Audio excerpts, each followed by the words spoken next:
yang Pak Nazarudin kalau nggak salah ya, itu mencium paus gitu. Apa sampai harus seperti itu?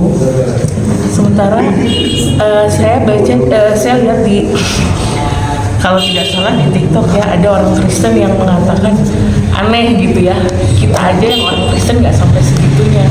Kenapa yang agama lain itu, maksudnya mungkin Islam, kok sampai seperti itu? Padahal kan paus itu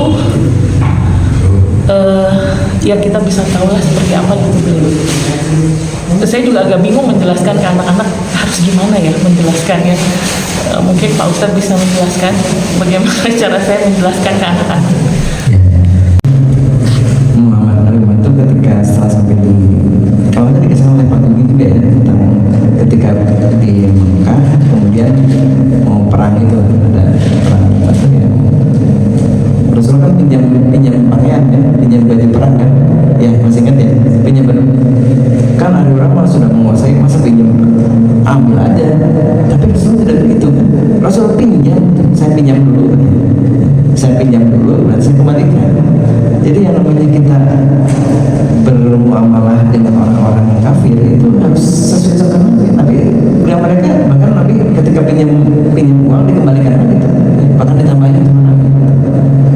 Itu termasuk kalau ada seseorang anak orang tuanya masih kafir gitu, atau masih hormat, harus hormat ya. Mentang-mentang karena dia kafir, curi aja lah hartanya, nggak begitu ya. Tetapi hormat kita sebagai sesama manusia, nggak lebih nggak kurang. Justru kalau kita tuh harus merasa bangga itu kalau kita ketemu orang yang berilmu ya. Jadi tiba-tiba misalnya ada saya dari Saudi ilmunya luar biasa, nah itulah kita hormati itu ya. Kan nggak mungkin kita menghormati orang yang udah gaji dalam artian kita nanya ke mereka tentang orang pintar, nggak begitu kan. Hormati sewajarnya aja. Saya juga gak heran kok menjadi viral luar biasa kan, bahkan saya ada satu grup WA alumni dari tempat saya dulu pesantren di Unpar, pesantrennya di Unpar. Jadi itu grupnya kan bisa ada hitung, bisa ada kata-kata. Mereka tuh sampai punya tiket, mau pada tiket nggak mau ini, kan udah gitu, biasa aja. Jadi kalau saya mau kembalikan aja pada sejarah Nabi, makanya kenapa Nabi sebagai uswah, ya contoh kan jelas melakukan laku filosofi itu suatu masalah. Jadi kalau kita mau bagaimana muamalah sama mereka, baca sejarah Nabi, baca kisah-kisah Nabi ini kan nggak susah, googling aja kisah Nabi mana, kisah Nabi sebagai mana, sebagai bagaimana. Saya kemarin lalu sedikit, oke, ya apa? Ada servis dengan rumah, kemudian tiba-tiba barangnya ini saya bayar, tiba-tiba barangnya termakan luar biasa 4 kali lipat dari barangnya saya.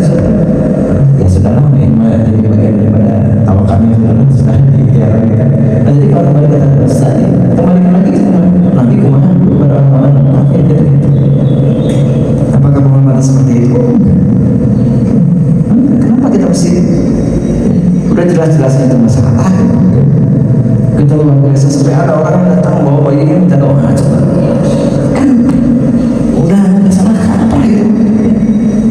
Kalau kita minta doa pada orang-orang soleh, ini kapal hari kapal putih yang jelas-jelas ke masjid, riwa datang ke Jakarta udah berdasar-besar salah lagi, sama dengan tadi orang-orang kafir minta doa kepada orang batu-batu. Kalau kita mah saya cenderung kalau ada satu kembali kita mari kemana dulu karena sudah ada contohnya itu bersantai ya. Jadi kita mah gak usah jadi repot-repot, lihat aja lah ya, gimana nanti kemudian penalitan orang-orang kafir gitu. Kan kita juga suka MK itu dari Utara Selatan 2 minggu sampai tetap coba menerangkan itu aja gitu. Jadi nggak usah kita jadi pause, tetap aja selama dia kemudian tidak kemudian taat kepada Allah, ya. Jadi itu harus menjadi kekuatan akidah. Makanya akidah itu sebenarnya namanya ilmu akidah itu ilmu akal, ilmu akal. Jadi kalau akalnya kuat, insya Allah kita tidak akan terganggu, tidak akan. Walaupun misalnya yang tiket ketemu